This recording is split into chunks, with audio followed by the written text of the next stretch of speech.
Welcome back to the On Adventure podcast. I'm Josh Self, and I'll be your host today. My guest today is Wells Jones. Wells came to me from a bit of a different angle, but he has a new book coming out called A Line in the Sand. I just finished reading it just before recording this podcast and would highly recommend it to anyone that is interested in good books with an interesting angle and a historical perspective. However, our conversation is much more wide-ranging than just on his book. We go back through his history as a Navy pararescue and his time spent performing a variety of different adventures. The interesting thread through all of it is that one thing led to another, but ultimately all the challenges led to him having the ability, the courage, and the belief in himself that he can accomplish hard things as he got tapped to do those hard things later in life. And without further ado, here's my conversation with Wells Jones.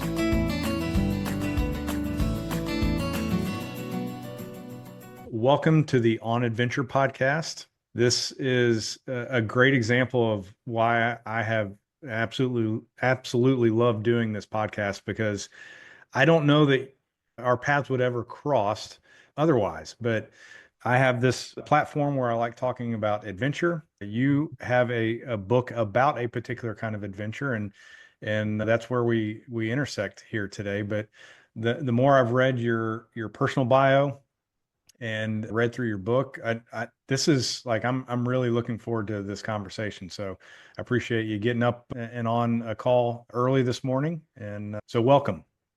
Josh, thanks so much. It's a fortuitous thing. It's meant to be, meant to have this conversation. And as I've mentioned to you before, I'm just not one to talk about myself, but these podcasts, because of the book, has opened up this world where you say, what does adventure mean to you? And I'm going, I've always lived it. And it's You all just lived it. It's a living, it's one adventure preparing for another adventure, and it's relative. And I'll get into that because it struck me when I listened to Matt Walker, your episode with Matt Walker. What a great guy. He is. And I've been around a lot of mountain guides. And as a young man on a pararescue team in Antarctica, it was the Kiwis, the New Zealanders, the mountaineers from Mount Cook. These guys were epic, and they've gone on to do great things, and they've all passed on mountains, big mountains.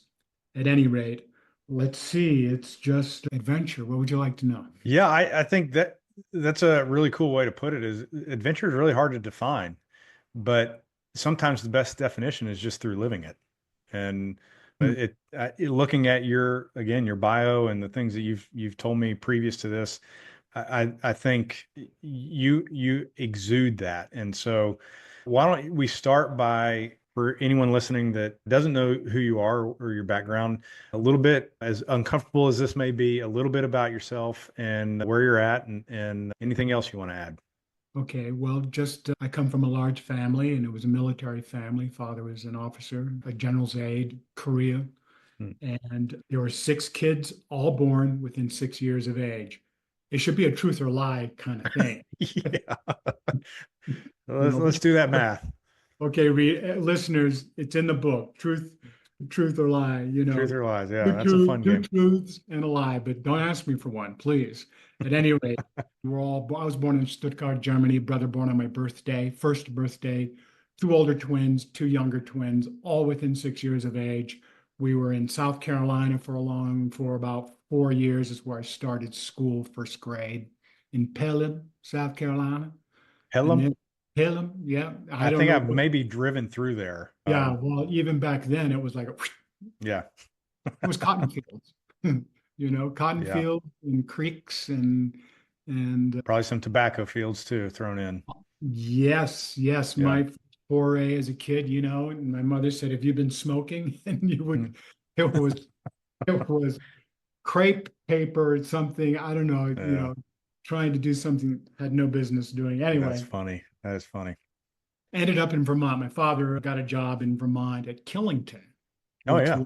Very early days. It was 1964. And I was in 4th grade, and siblings around. Everything was cool. Vermont was spectacular. It's like, what is that building? As a kid saying to friends. And the mom said, well, that's called a chalet. I said, chalet? And what's that? I said, that's an A-frame. So why are they here? Well, it's because of the snow, and it's the part of the atmosphere of skiing, and Mhm. it's Swiss. And it just ignited me. Oh, Oh, really? Father, yeah, just it's Swiss. That seeing, Heidi, the Hmm. movie, the old black and white Heidi, and just high mountains, and the mountain was there. My father working there. Well, unfortunately, my father passed on a year and a half later, and my mother never remarried. So there were six of us working our way through in this foreign land called Vermont. High school there, and five towns, graduating class, feeding the Union High School. My graduating class was 31. I said one time to my mother, I feel like I want to run away. Mm. She said, and do what? There's more. There's more Hmm. out there. I want to climb. I want to do things. She said, if you don't learn to handle where you are right now, you must not go forward. You Oh my will. gosh. So you learn to deal with where you are right now. Big lesson, Josh. Absolutely. Was Big. she a therapist? Because that sounds like pretty good No, therapy. she was a brilliant, beautiful, strong from the Pacific Northwest, solid bones and heart, and she loved my dad. Wow.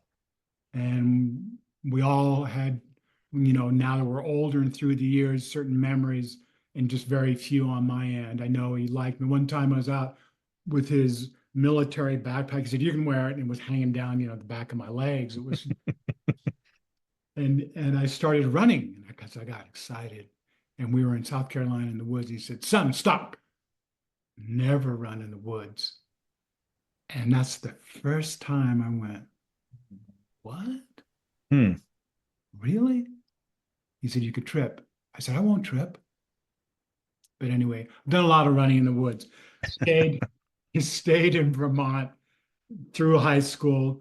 10 days later, I'd already enlisted in the Navy, and it was a way out. It was a way to get me out in 1973 of Vermont and just throw it to the wind. Hmm.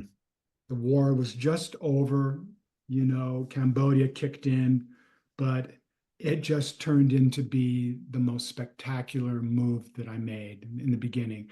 I ended up with a team that flew planes for the National Science Foundation, US Navy Aviation, C-130 Hercules, and one in helicopters. We were the air arm back then and had been for a while since the late 50s for the National Science Foundation, finding scientists around the ice.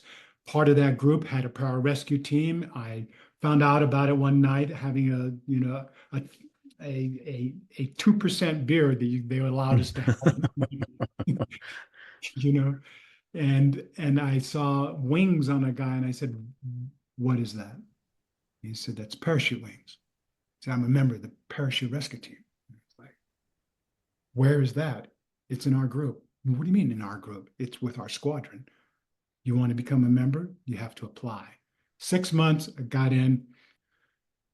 And then the first time down on the ice, the 74, 75 season, I did 3 seasons on the ice. It was the beginning of my adventure. It was the beginning of my, it's learning how to survive and adapt. It was mountain rescue. It was working with New Zealand mountaineers. I just mentioned an international mountaineer with Matt Walker, but I'll get to that in just a moment. And it just taught me so much. It was the foundation of organization, of curiosity being explored, of the unexpected and discoveries about places, mostly about self. Hmm. You know, it's George Mallory that said, they said, well, why are you climbing Everest? Now they say his answer was because it's Because it's there, there. because it's there. But he also said it's not the mountain we conquer, it's ourselves. Now that resonated with me. And then all the reading or anything that I did or the people that I admired were people that were able to go beyond their perceived abilities. Yeah. I think And that is the absolute gold and you hit it, you struck it early in this conversation. But that I have loved interviewing people that I'm calling the everyday explorer. And now I have interviewed professional explorers like Matt and Yeah. Kenton Cool, but a lot of the guests have just been folks like me, that have another day job and but still pursue these hard things in their lives. And I'm always curious about why. Why do we put ourselves intentionally through suffering and in precarious situations? I can resonate with Mallory's comment of because it's there. Like climbing Everest, I don't have that interest, but there's certainly things in my life where I've done it because it's there and I want to do something hard. But to do that over and over again, I'm convinced as a species we don't do anything unless there's some sort of reward in response. And so Correct. what is it that we get out of that, out of pushing the limits, exploring the unexplored, at least for ourselves? And so Mallory's comment there about we conquer ourselves, maybe that's part of it, but where does that fit in? And it sounds like this adventure spirit opened up on this rescue team for you, but where does that fit for you as you have pursued different, really difficult things through your explorations? I'm going to read a quote from Churchill. Okay. I like Churchill. Okay. To each, there comes in their lifetime a special moment when they are figuratively tapped on the shoulder and offered the chance to do a very special thing, unique to them and fitted to their talents. What a tragedy if that moment finds them unprepared or unqualified for that which could have been their finest hour. Hmm. The concept of being tapped, asked to do something, and the willingness to agree. And for me, it's always been something I knew very little about.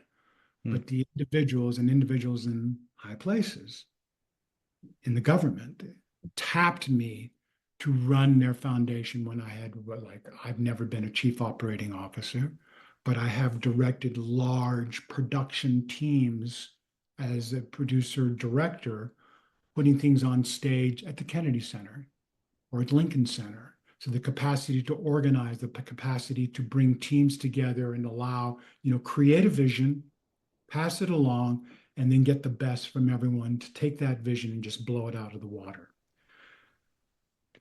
Those skills came from being alone and climbing mountains alone in the dark.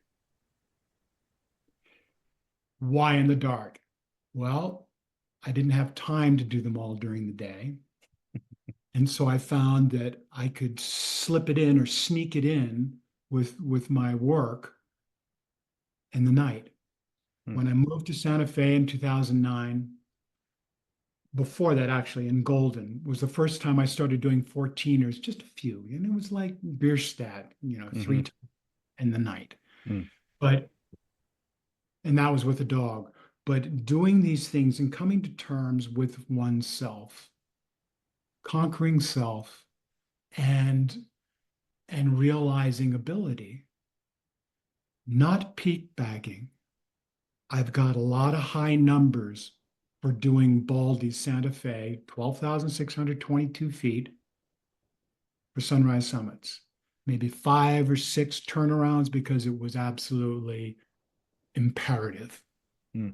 No more going forward, too much snow, lightning, or the cold was just so cold and the wind impossible.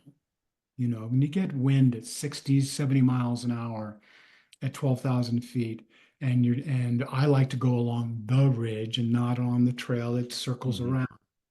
No.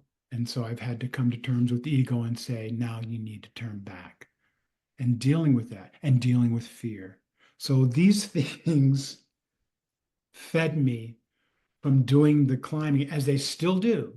Because every time I go out, I went out yesterday morning, I go out pretty much every other morning for smaller, 1,500 vertical feet. But it's just a headlamp and just breathing it in. So let me make sure I'm picking this up what you're setting down.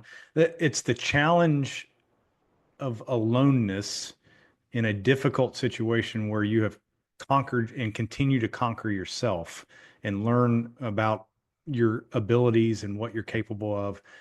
And because of that, when you have been tapped to do seemingly very different things, you were ready because you had conquered the largest thing first, which was yourself. Is that a fair way to put it? Well, yes, and that I knew that I had a resolve, strong, that I was physically strong, mentally alert, and very willing, curious, and willing to adapt. And I've had to do that, whether it's family, Mm. all kinds of family situations with kids and children and working them, getting them through university and colleges and all different challenges, but always running, always finding that inner calm connectedness Mhm. so that I could look someone else in the face, you know. And when I'm out doing these things, there's no one putting any pressure on me. The only pressure that's coming is from me. The push, I want to reach where it is hard to put the next foot in front of the other and Mhm. go. And I've done that. You think of David Goggins, Mhm. and it can't hurt me. And when I read that, it's after I've done a whole lot of these sunrise summits. It's just realizing that our mental capacity is more, always more than we think it is, that it's capable of more. And it's a matter of pain, but it's also bandwidth to deal with intense, uh-oh, Mhm. what's gone wrong. And after you go through a lot of O's or people coming to you and saying, this just, okay, and then it's being a leader and it's just finding the Yeah. calm, but the clarity. And that's come. So That ties in a lot of different themes that I have gathered in these conversations. One is that you have to continually expand your comfort zone, that you don't get to that ridge line and those summits on day one. Like there is a lot of work that you had to put in place to continue to expand your comfort zone. And if you go too fast, too far, or too far, too fast, you hit the death zone because you jumped ahead of where the line was. So even in this ego short does term, that. Ego can do ego that. does that. Ego, and I've got a story at some point I'll tell you in this pod about ego and feeling, pretty Yeah. hot. Yeah. So how do you, in the midst of these sometimes life or death situations, how do you make sure that your mind is calm enough that you're making the intentional steps that you need to make and not letting your ego get in the way? And your description earlier of 5 or 6 times stopping because it was the right thing to do, that's hard for a striver, someone that has achieved over and over again, getting to a point of saying, yeah, we're going to live to fight another day. That's a hard thing to do. So, how have you culminated that in yourself through all this?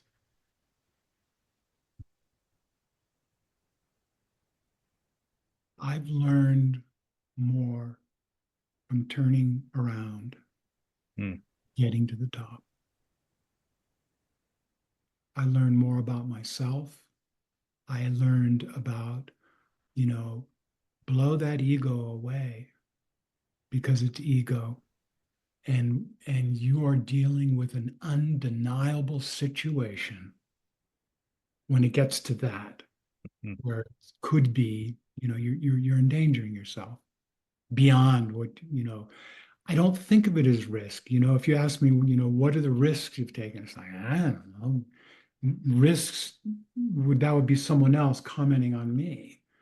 It's not my mind that I'm risking anything other than not doing it would be risking missing out. Hmm. Yeah. You know, so the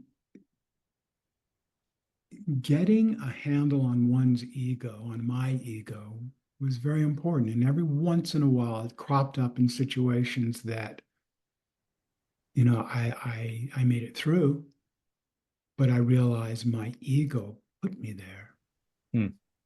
put me in the situation. And so it was a very grand lesson, especially the first one. It's like, no, and I got much further, but it was to the point where no, turn around. What do you think is the most challenging or precarious situation that you have found yourself in? Is there one thing that stands out? Several. Going back the first time when we were as a parachute rescue team, we were precision skydivers. So we landed on at the DZ, whatever it was, whether it was the United States, but on the ice, we'd cargo drop containers, and inside the container would be all the gear that we needed for anything that was happening down below. So we used that as a target. We were asked to be the opening act for the Blue Angels at Oh, wow. an air show. And this is in 19, probably it was like 1975. And so we were jumping with smoke. It was very primitive.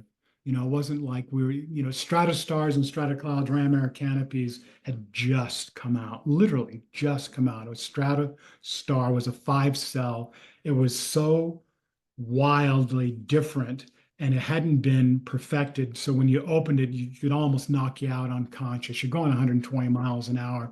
You pop that, and it was such a shorter shroud line, and it just jerked the heck out of you. So I didn't actually ever jump one. They were Hmm. brand new, but we jumped at an air show. Beautiful blue suits, just like the Blue Angels jumpsuits. We had smoke on our ankles and pull strings to pop it as we're flying, doing things. It was pretty great and feeling pretty good and a good amount of attention. And a little bit later, I remember just stepping up to the helicopter. Helicopter's a twin jet engine, one end, very fast. They were painted orange, very unusual. Getting on board, getting up. We were flying over some mountains, low mountains on the actually the streamer run to drop streamers we did our own spotting of at what point we were going to exit the aircraft. Hmm. But I didn't cable in. I sat in the doorway, another friend sat in the doorway, and I thought, oh, it's pretty cool. I can just sit right here and be really cool. We got up, we were circling around, got around to the mountains, we were leveling off and coming in, and suddenly the aircraft just banked a right turn. And I was slid, and fortunately my feet caught the skid and I threw myself backwards. I have never been so frightened in all my life. Whoa. I thought I was going to fall Yeah. out. And there was not enough space for any pulling of a parachute. It was just been death. I broke out in a cold sweat. And I turned around. Guy gave me his thumbs up, and I gave his thumbs up, like, you okay? I said, yeah. I'm like, okay. I was shaking so hard, I would Oh, swear to you, I lost control of myself. I can only imagine. And I said, what are you doing? What are you doing? Why are you doing this? And I said, answer it. My mind said, no, Mhm. answer it. Now, answer it. Because I was just, I was a wreck. Hmm. Helicopter leveled off. We're doing what we're regularly going to do, and it's all coming up. Transportation. It's transportation. And everything just relaxed. I am skydiving not because I'm so hot and so cool and can hook up and free fall and get the girls and do this and do that and be, this, shining whatever. Mhm. It's transportation. There is purpose to what you're doing. You're a member of the pararescue team. It's Antarctica and there's a need down below. This is the quickest way. Now get ready. Buckle up. Hmm. Amen. Tie it in. one foot out, not two, swaying, in 100-mile-an-hour helicopter, because the helicopter pilots, they're all mavericks. And these are all hotshot Mhm. guys that were selected to be a part of this group. All the Hercules pilots, some of them wanted to go to jet school, but they got this assignment because they were good. They're mavericks. We all were. And for me, as a young 20-year-old, to think I was something grand, it just got, Hmm. and it was ego. It could kill you. Don't lose focus. It's a team. So that was a big lesson. And that leads me to what Matt Walker said about what is adventure? What is it? I wrote it down somewhere.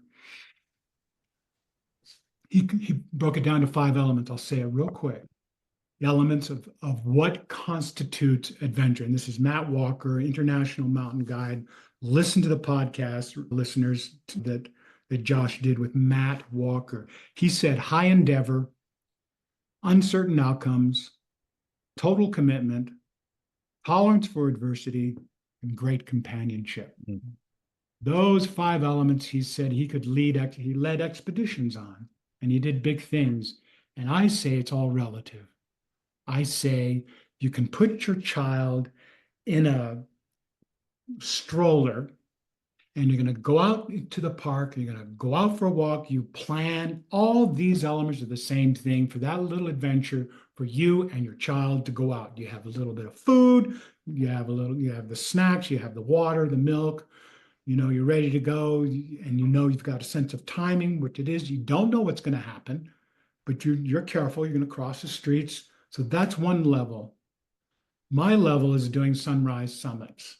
And people say, that's great. How many times did you do? Oh, I did, 70 some odd on Baldy, I did 38 on it doesn't matter. Those Mhm. numbers to me represent a resolve or represent a commitment, represent a commitment Yeah. in all weather. And the adventure comes in, ooh, it's raining like heck. It's a snowstorm. Oh, okay. When they say 50-mile-an-hour winds, I'm okay. They say 60, I just don't touch it now.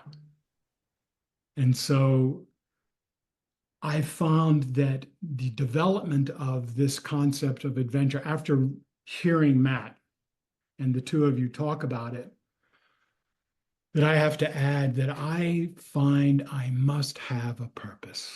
It's no different. It's life. It's no different than, I don't mean a goal, I mean purpose or an intention. What's the intention on this hike?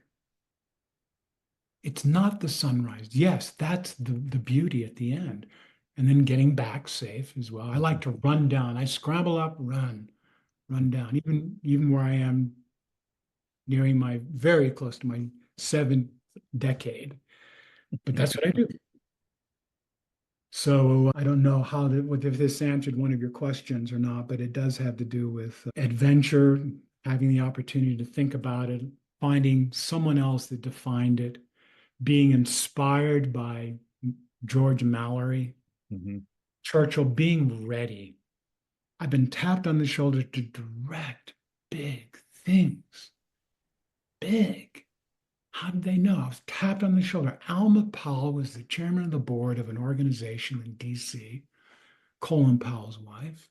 Mm.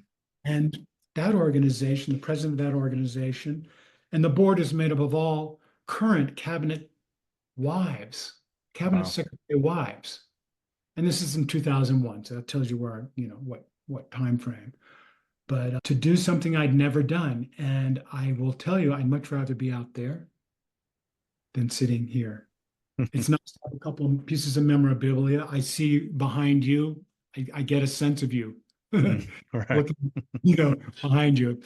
And I find that one adventure leads to another, but having a purpose, that foundation that I was running, the purpose was to help inner city kids, and it did.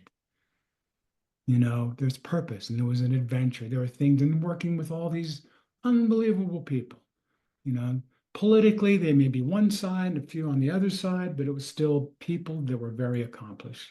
So I love that. So, with your approach to adventure now,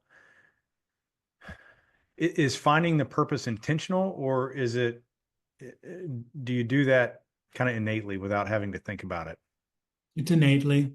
Yeah. And I just get it down to, I use Noah for my hourly, and it happens to be very accurate here in the mountains. And so I get a sense of what's going on, but I still don't know till I get up there. And that's the enthusiasm. All right, my motors, I name my car, my motorcycle's name is Jacket. Jacket's a 1200 GS Adventure, Okay. and just an excellent machine. I mean, it's just, you know how it feels. You ever been in a boat on very calm, placid water in a fast boat, and you Just just, glides. and there it is. Yeah. And so I'll ride up to the trailhead, up to the ski hill, and at 3 in the morning, 2:30, depending upon, I time it out. I basically know how much time it's going to take me to get up there. In the beginning on Baldy, it's like 5 hours. Hmm. It's 7 mile in to 3,500 vertical, 34, and depending upon the In weather. 1 mile, Was that? it's 3,500 vertical in one No, no, mile. no, no. In 7 miles, it 7 miles. Okay. drops down, goes up, down, up, up, up, up. And so, but I knocked that down to, below 3 hours. Wow. And then, That's moving. it was, yeah, moving. But once you do it and you're doing it regularly, it's just a thing. Yeah. But again, it's not, I don't even look at it as personal best, or I just Hmm. don't put it in that category Yeah. because it's not about the vertical or the number of times. It's about the experience adapting to the new, to that run or to that hike. So let's try to uh, tie these amazing stories. I mean, you've done an excellent job of giving color and detail to the things that you've done over your lifetime. And not only that, and this is not a podcast where I ever am trying to accumulate adrenaline stories. There's plenty of podcasts out there to do that. I'm really more driving at the why and the how. And you've answered that. Why you have started doing these things, why you continue to do these things. And I love that you summarize it, that purpose is the thing that matters more than anything. So help me, and I want to bring the book in here, Oh, but help great. me tie in how you've gone from Navy pararescue. You've done some acting and producing over the years. You've Mhm. run charitable organizations, fairly large organizations. But somewhere in the middle of that, you and a friend went to the Middle East. And so tell me how you got to that, and why you chose to do that in the midst of all these other bookends. Well, one of my icons, or I have two that George Mallory, I've already mentioned, and I was at one point involved with the project, and there's been a number of people trying to do a movie on George Mallory and Sandy Irving. It was 100 years ago in June that they did their last attempt on Everest. They were lost, and it was Mm. also when Jimmy Chin found a boot that had of Sandy Irving's that had his foot still in it, and they Oh, verified. wow. And so it's, did he make it up in 1924 to the top of Everest or not? There was a camera involved, and they've been trying to find the camera. Mallory was discovered in 99 by Conrad Anker. And at any rate, so T.E. Lawrence is the other guy. T. Lawrence. that- Okay. that just, from the time I saw the movie, that's what I want. It's like, that's exotic. And then of course with 9/11 and the context of things, and my, by 2005, when I had this conversation with Miles, between 2001 and 2005, I was with this foundation as chief operating officer. Before I was involved as their producer director of large events fundraisers that were I see. Okay. spectacular. So they knew a bit about me, and that's why they pulled me. They said, "You got to take charge here." And so, at any rate, with Lawrence, is that I was looking. I went to the American Academy of Dramatic Arts in New York City in 1980. Got out in '83, and it was very fast. It was a wonderful thing that I got an agent with CAA. I'm sorry, ICM, and CAA was later. ICM, and I was acting on stage with the greats, people, F. Murray Abraham just won for Salieri. He was a part of the group and he was doing things. All the names, not F. Murray, but most of the names were Actor Studios people. And as an actor trained on the stage, it was ideal. I did 3 seasons of that. And why was I talking about the stage? I don't know. Yeah. But So from that, you ran the organization, and then 9/11 yeah, happened. I couldn't make a living as an actor. And so I just couldn't. So we went into producing events, and then I ended up being with the organization that we were producing events for. My wife and I had a dynamic wife. We were together for 29 years. We are not together right now, but she's happy. I'm happy. I mean, that's just a quick overview. Yeah. But Yeah. I was friends with Miles. Miles and I have done a number of things. One of the things we did was kayak for a cause, and that was tagged, and I tagged it Adventure with Purpose. Mm. Pulled me into it. It was fairly new, and I was through with the work in DC. He introduced me to it, and I said, "Yeah, I'd like to be a part of it." So we just blew it open. We ended up with a Guinness record of 313 sea kayaks launched at one time in pods of 10. They raised money to do the paddle and then raised money to go to give to 5 charities. Well, we worked our way up to giving 5 charities, local charities that were local divisions of national, international groups, Builders Beyond Borders, Doctors Without, whatever, a number of different groups, $50,000 each, raised by the kayakers. And then they'd come back and we would have Dickie Betts and the Great Southern or the Whalers or Neville Brothers on stage Oh, wow. each year and to celebrate. So it was adventure with purpose, people paddling across Long Island Sound, raising money to do that, getting transport back, and having a great, big, huge, wonderful party on a stage on the beach, and having headliners and then locals to fill in. Adventure with Purpose. At the time he told me this in 2005, he said, "Do you know anything about T.E. Lawrence?" I said, "Yes." This goes back to my acting. When I realized I couldn't, I wasn't going to have regular acting work, I wanted to do a one-man show. And it came to me, I'm going to do Lawrence of Arabia. I was thinking Peter O'Toole, Hal Holbrook did Mark Twain. I could do something very similar. And then I looked into it. Well, he was 5'5.5", and that just put the kibosh on it. I'm 6'3". And I mean, he wasn't Peter O'Toole, Yeah. from the movie. If anyone listening knows that, they might laugh just like you did. At any rate, Miles, we decided we wanted to do a play, a show, take it around to schools. He went to Choate. So he said, "We'll go to Choate, we'll go over here, we'll do it at the Westport Playhouse, and we'll bring Lawrence of Arabia back to life. You can play him. We'll get bigger chairs. You'll look smaller." I said, "That's baloney." But anyway, we took the idea to a Broadway producer. We sold it to her in 5 minutes. We've been working since. It's almost been 18 years or 19 years, working with different writers to get a play. We now have the play pretty much there, and we're in the process. We want to get Is it that right? That's correct. cool. Correct. And so back then in 2005, we both looked at it. He said, "Well, have you read Seven Pillars of Wisdom?" I said, "I've read it a lot." And I think the guy, he said, "So have I." And so we came up with the idea of the play, and he said, "Now you know." I said, "Yeah, I do know. We've got to go there. We've got to go to Saudi Arabia." And this And was 2005? 2005. Now you do understand 2005, there's a war going on, Yes. raging war. And the headlines, and it was Miles who said, "Yeah, let's go and see beyond the headlines. Let's go see what is really happening over here." So the intention and the purpose, and we use the same model as Kayak for a Cause.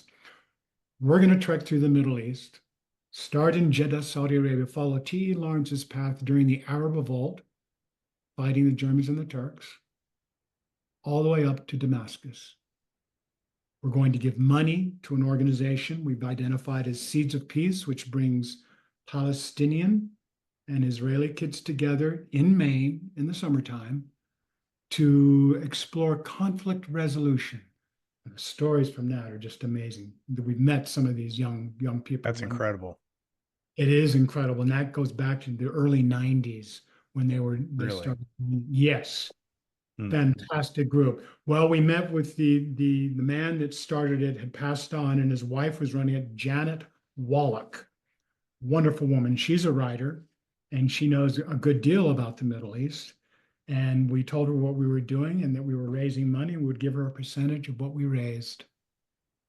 And so we raised enough to do our trek and give them money. We met some of the Seeds of People. They hosted us in Jerusalem and in Amman, Jordan. And we did the trek.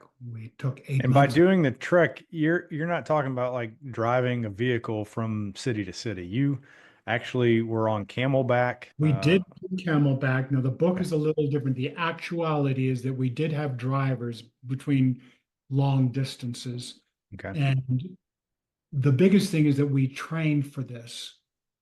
It was very serious training, physical training, the research and finding the right travel company to assist us with local people to drive us in their local car, totally under the wire between Yembo and Gher al Shaib, or to the border of Hakl. And they drop us outside, they turn around, and then we cross the border on foot. And then we pick up a taxi to wherever we're going, or another driver. And yes, we did do camels. We did camels from Aqaba through Wadi Rum. We spent 4 days doing that, actual days on camels. Wow. We had a backpack. It was a 35-liter backpack, an Osprey, mutant Osprey. No, it wasn't a mutant. It was a Atmos Yeah. Osprey 35 was when it first kind of came out. We had a personal locator beacon that was 400. They had just opened up the frequency of 406 megahertz in 2005. So we had the very first civilian personal locator beacon. It triangulates, you activate it in case of mortal danger. It ties in wherever it calls into. It's led to one person and they know exactly what to do. We had a great deal of money of insurance for kidnap and ransom and for sending in the ability to send in troops, to send in a special squad if we needed to be rescued. Hmm. And so we set that up, and we set that up on the advice of our trainer, risk assessment trainer, an SAS major that was retired from the Irish Guard. His specialty were border crossings and checkpoints. And he trained us for managing, crisis management and risk management. He, just to give you his level, had just been appointed by the Queen to be the private secretary to the Queen in the care of Prince Harry and Prince William. Oh, wow. And the year and a half before that, he trained the same kind of training Miles and I received Ewan McGregor and Charlie Borman for their Long Way Around motorcycle trip, if you ever saw Okay. that series. Yep. So we went prepared. In the book, in the chapter, I actually don't remember if it's chapter 12 or it's chapter 13. The Jerusalem, the border crossing. Mhm. Did you read that one? Yeah. Yeah. Yeah. Yep. That is, yes, that's in the book, but that was actual. That's how it went for you. I mean, Exactly. I started sweating, I think just, I listened to it on Audible, but I like just thinking and imagining that scene, knowing the type of like constant anxiety that is on both sides. You, So if you actually lived and experienced through that, I can't imagine how stressful that was for however long it took you to be. I mean, you were essentially, you know, you weren't you were interrogated, right? Is that a fair way to Correct. put it? Is it interesting? Miles was put off and he was offered a Coca-Cola. And the guy And saying, watch a "Well, soccer game. yeah, and you want ice?" And he's going like, where the heck, where's Wells? Well, I was daydreaming when I saw that agent, Rappaport. It was like seeing a breath of fresh air. She was so beautiful. Wow. And I haven't seen any women. And I was just thinking, I turned away and I'm thinking of my wife and Hmm. going, oh, I haven't thought about I've been so it's been so intense for the Hmm. last, 3+ weeks. It's like, and then she says, you know, Mr. Look at me when I'm talking to you. And I was like, okay. Hmm. But I was thinking, she's so beautiful. She was the toughest commando. She was like a commando. Hmm. The way she looked at the gear. So that's the gear that we had. Yeah. Yeah. And she's standing there with, a Taver assault rifle at her hip, you know, Wow. and noise. You go into Dubai, when you go through immigration, and for some reason, it seems like all the planes land at 3 in the morning. I don't know what it is. And the immigration hall in Dubai can hold thousands. I mean, it's just massive. And all you see is just this row of windows down there. We had special passes that put us through very quickly, worked that out. And there's a big screen overhead and it's showing people hawking in this clean desert and Arabian horses galloping and hawking hawks and this and that. And this voice, a woman's voice saying, "Welcome to tomorrow." You know, Yeah. you go into Israel and that's what it was like. Tell your listeners to get it just for that. I Yeah. mean, and it's not pointing a finger. It's It's what, highlighting, right? And I never got that from the book. It wasn't like oh, saying one good. side is evil and one's good. It was a spotlight into the things that are happening and the history that has led up to that. That Very good. You really um, did get it. Of course, you got it. Great. so you did this trek in 2005. The book It came was out actually 2006.2006. Okay. We trained and we left in the spring of 2006, So the book came out when? Was it this year or March of this year. of this year? So maybe talk a little bit about why the gap in time. And then I want you to also, if you would, highlight why you chose an illustrative novel. It's based on your own experience, but it's not you and Miles. Like you don't, it's not an autobiography of your own actual trip. So why do that instead of do an autobiography? Okay. Well,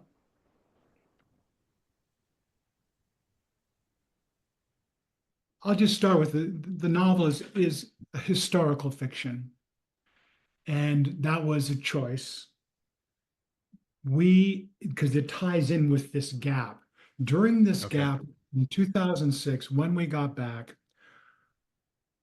our writer was fantastic that we had hired. We'd been to London, we'd sat with him. This guy was kicking out ideas. And then he got a job as the artistic director of RADA, the Royal Academy of Dramatic Arts. His life was gone. He would not, he loved Lawrence. Ended up with a number of different writers.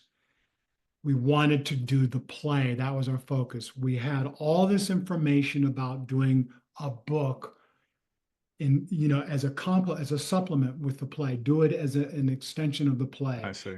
Release it at the same time because we thought it was going to happen quickly. Hmm. 3 years. It's been 18. And so we had many, many versions of the play and just voluminous notes. The meetings, we raised a good amount of money because we had to pay all these people. And so our focus was there, and it's moved forward.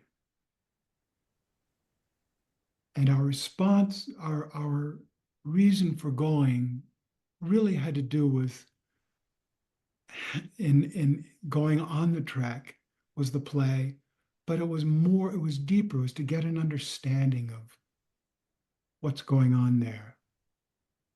The temperature, the current thought was still Arabs and Muslims are no. Mhm. My electrician in Golden, Colorado said, "Hey, I hear you're going over there." I said, "You know what I do?" He says, "I get pumpkins and I put towels around their head and I get my shotgun and I just I go, oh." He said, "So go get them." Oh, wow. And that is an electrician in Golden, Colorado. Yeah. And I'm ex-military. I believe in the need for a military force. And we can get into, you know, and I understand, well, I'll leave it. We wanted to get beyond the headlines and see, and we did. It was to get an understanding of the Middle East. Lawrence had an understanding and a love of the place and the people. What happened? Are they all messed up? No. One story when we got there, we met the gatekeeper to Prince Khalid bin Faisal bin Abdulaziz, son of a king. At the time in the book, you read it in the book. At the time, the reality was he was the governor of Asir. We were invited to his majlis. It's watching all the sheikhs who come in from the deserts. Sheikhs are the wealthy men, the camel owners, and they come in and they're the eyes of the desert. And once a month, there's a majlis with the governor or the prince. It's the prince. And you tell what's going on in the region or any complaints, and they're dealt with there. It was around Hajj. So we listened to this.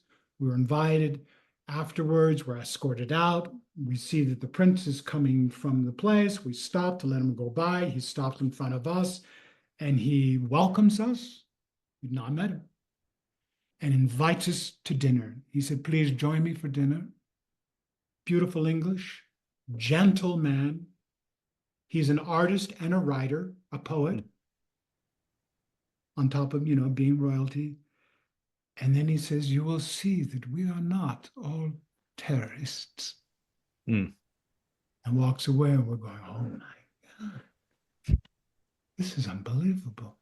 And we found that that was true, that people were grieving for what had taken place on 9/11, and they couldn't believe we were there. We got into Saudi Arabia because Miles is a member of YEO.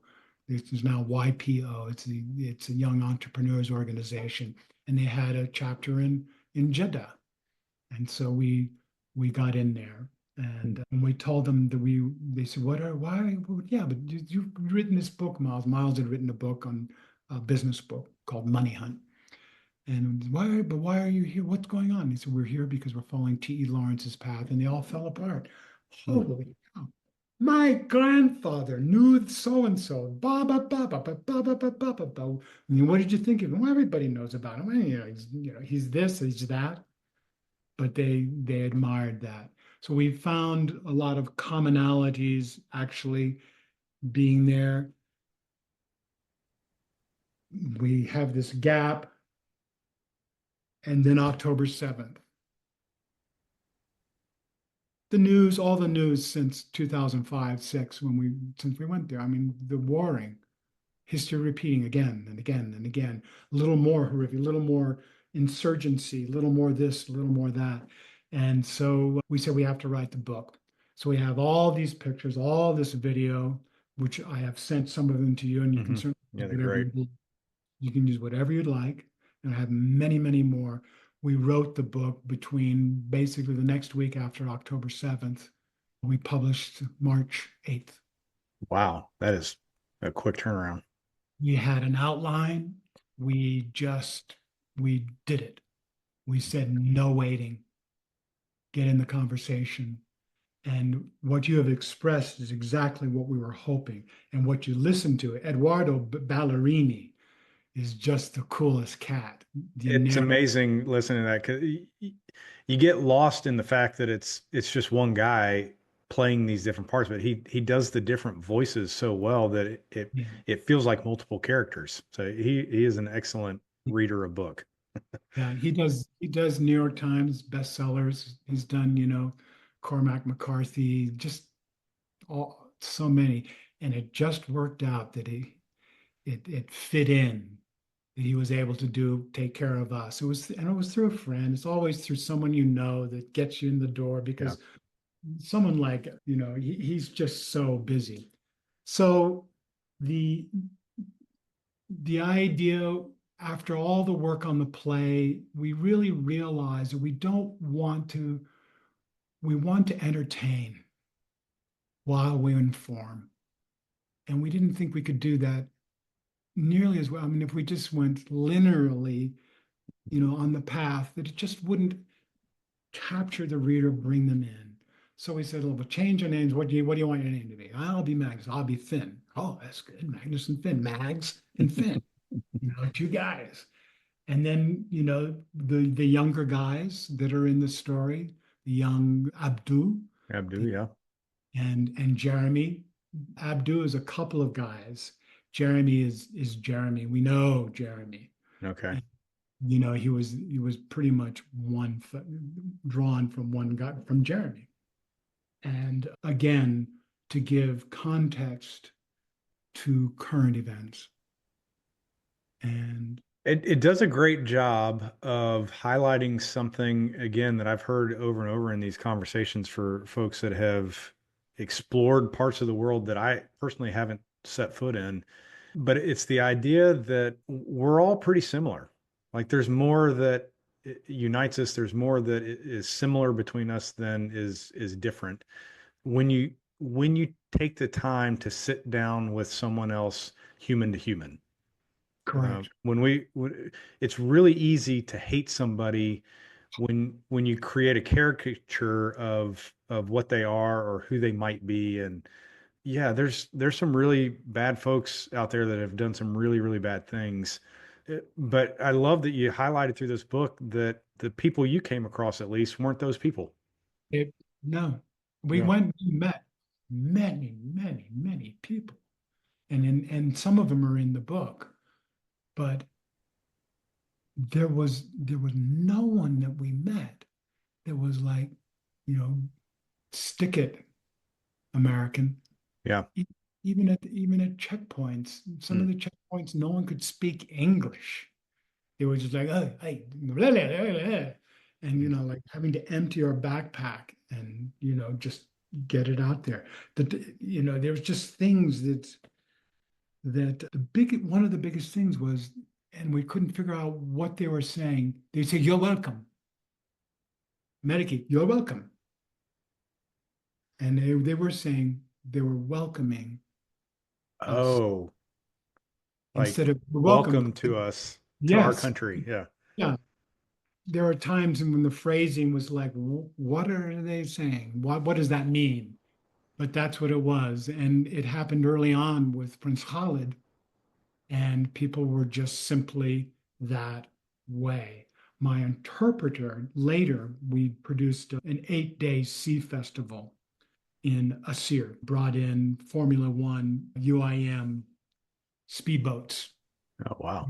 It was an international, intercontinental race. And hot air balloons. Some of the hot air balloons, I don't know if you know, Albuquerque, New Mexico Yeah. has, Yeah. Yeah.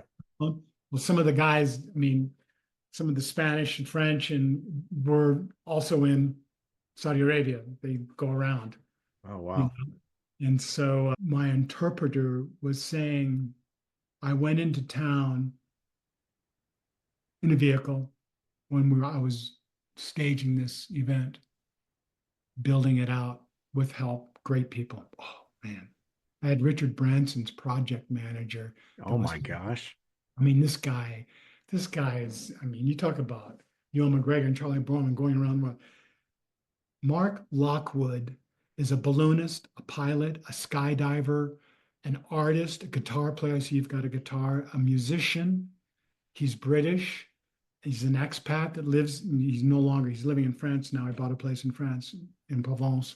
He could sit there and just sketch. He said, this is what we need to do. Anyway, we did an event there, and my interpreter, I went into town to pick up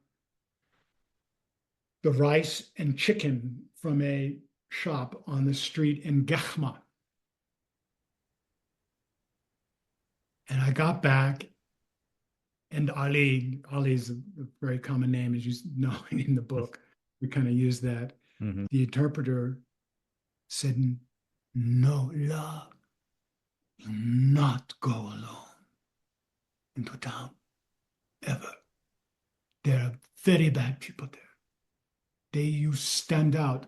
You know, we all didn't try not to stand out, but they grab you and you're gone.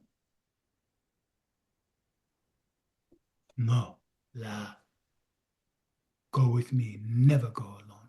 Never.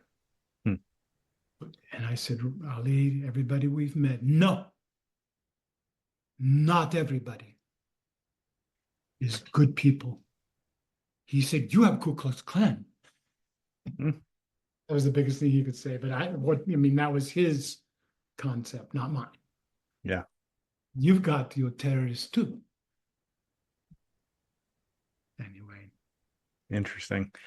So, this is my day job as a financial planner, working with clients, planning their money and trying to encourage folks to live their great life right now, not at some vague point in the future.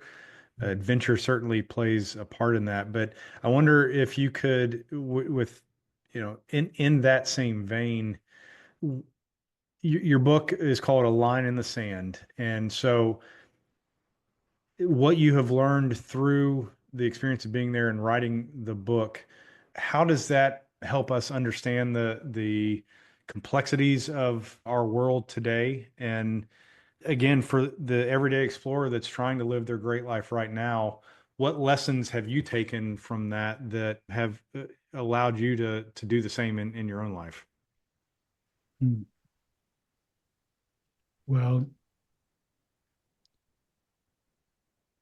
the adventure had its challenges and levels of stress and levels of keeping cool and calm with checkpoints and with people and there's this pause between stimulus and response, and learning to take that pause to calm it down and to see the lessons. There's just more commonalities than the headlines express. What bleeds, sells, reads, and people are people. I think that,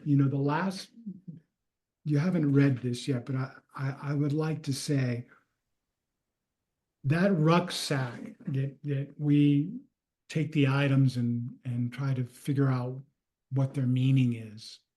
Lawrence being the first rock star media personality, which he was.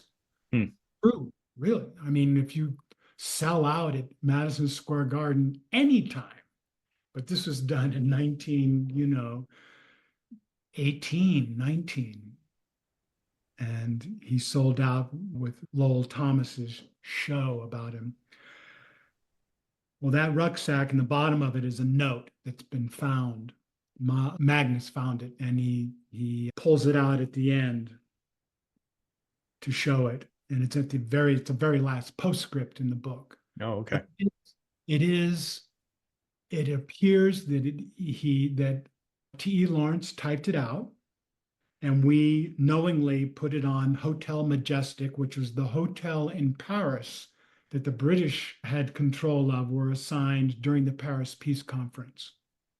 Our play takes place one evening, one day at the Hotel Majestic, in Gertrude Bell's suite with Lawrence and Faisal and others coming in, and the conflicts that are going on are expressed.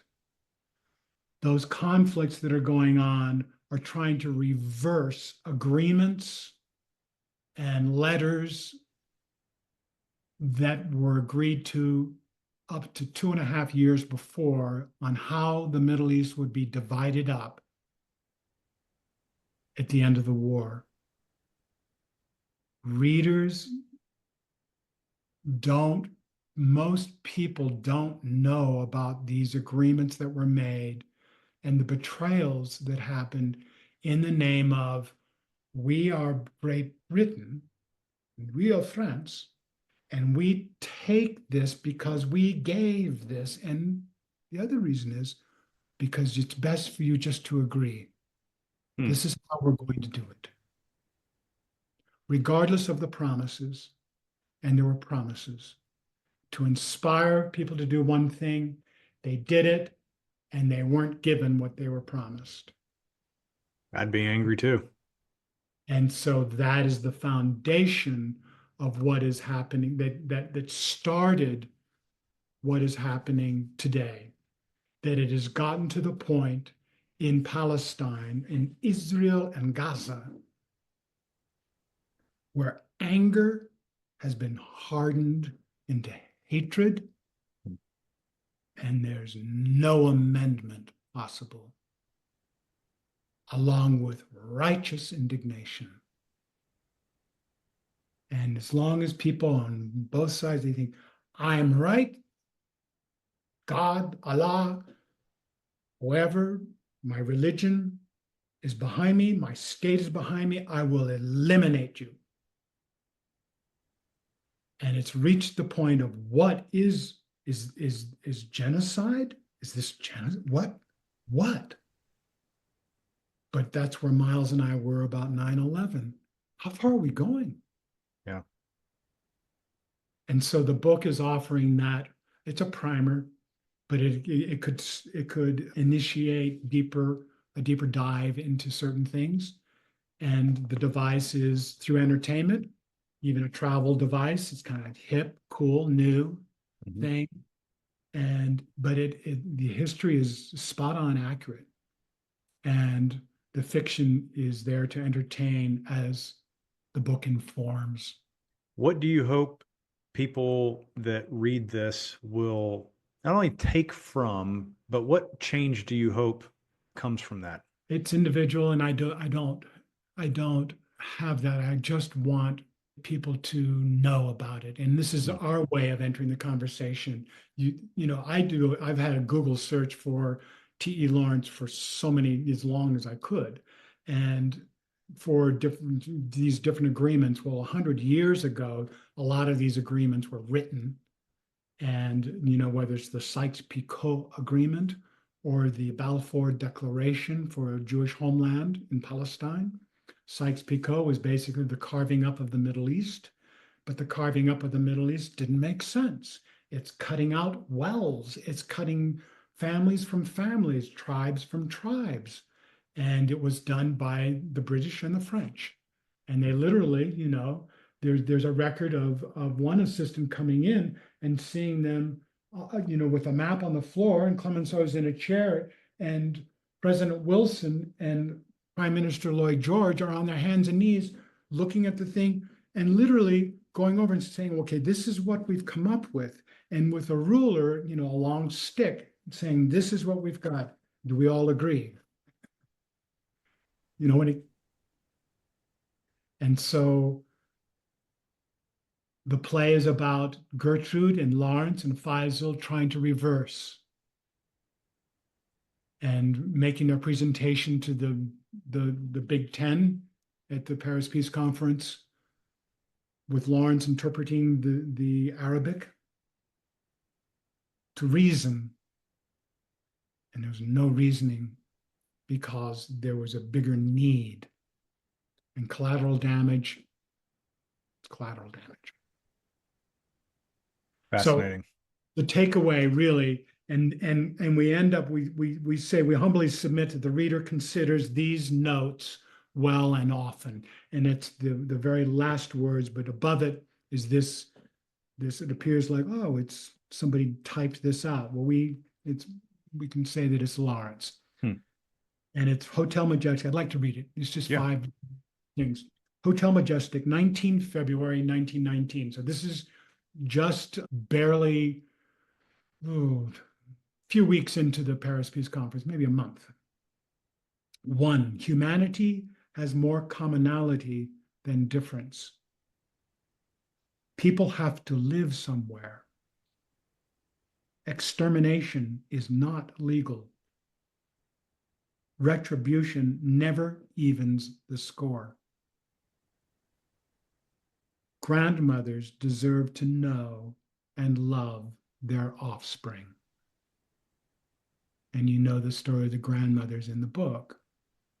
Yeah. And it's like they have the right, these grandchildren have the right to live. What do I hope? I don't know. The current political situation it has, everybody up in arms.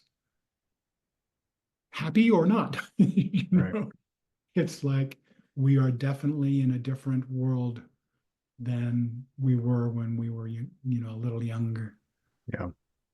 And But I so, think, a great lesson for all of us is the things, and you describe it in the book with Germany and Abdu and the seeds of peace environment, that when you take two human beings, no matter how different they are, and sit them down and spend time together, a lot of these other things fall away. The preconceived notions, the hatred, the good guys versus bad guys mentality. And I, this is my own, summary of a lot of different things, but anytime we can boil an issue down to a very, one of two things, this kind of false bilateral options, it's either A or B. It's either a good guy or a bad guy, and we're the good guys. A lot of bad comes from that. And what I really loved hearing from in the story, and then as you've talked about, the real organization of Seeds of Peace is it's it's built off of love for our fellow human being and seeing them for who they are, and usually good comes from that. And so I am really grateful that you've done an excellent job in highlighting these issues. These are very, very tenuous issues to step into, and I'm sure it takes a level of courage and bravery to do that. And maybe you wouldn't have had that courage and bravery if you hadn't done some of these other adventures through your life. This is another moment where, like, I see, maybe it wasn't somebody else, maybe it was yourself tapping yourself on the shoulder and say, hey, you got to go do this. So that's really cool to see how it all weaves together. So anything else you want to add? I think, we covered a lot of ground in this conversation. This has been absolutely fascinating. Anything else you want to add? I don't think so. It's been an honor. I did, every, Churchill had a quote and I gave a George Mallory. There's a good one from T.E. Lawrence. And he talks about all men dream, but not equally. Those who dream by night in the dusty recesses of their minds awake to find that it was vanity. But the dreamers of the day are dangerous men, that they may act their dreams with open eyes to make it possible.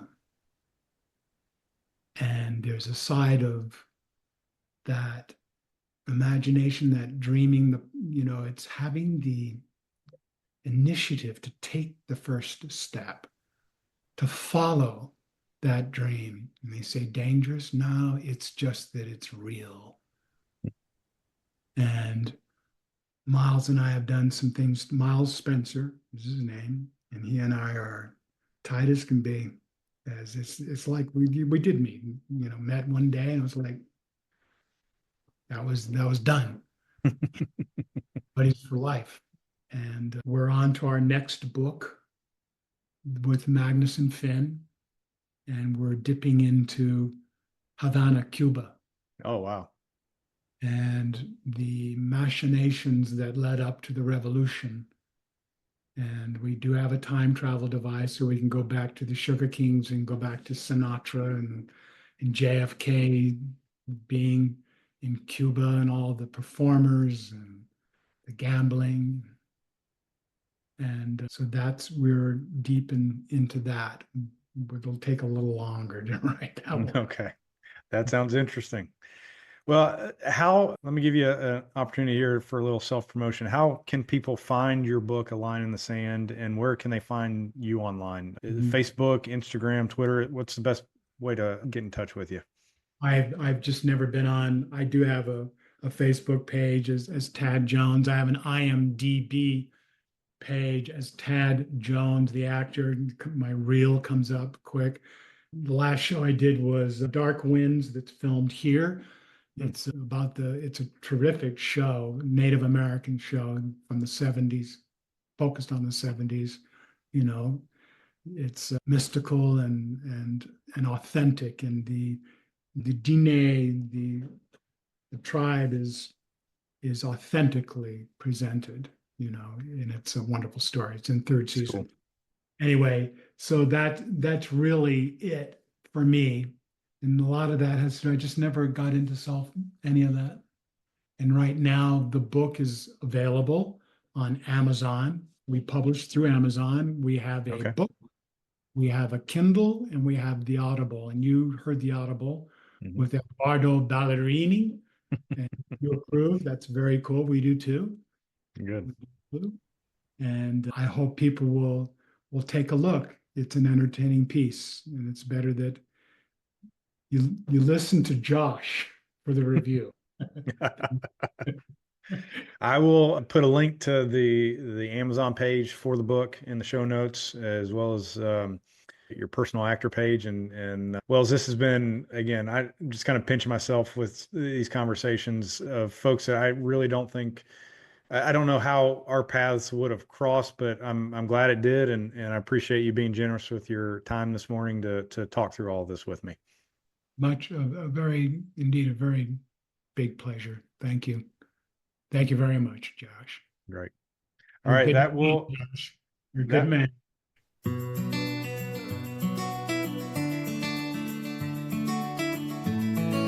Okay. Man, I really enjoyed that. I hope you did as well. The next one will be coming at you in a couple weeks, so stay tuned. Until then, I hope you have your own great adventure.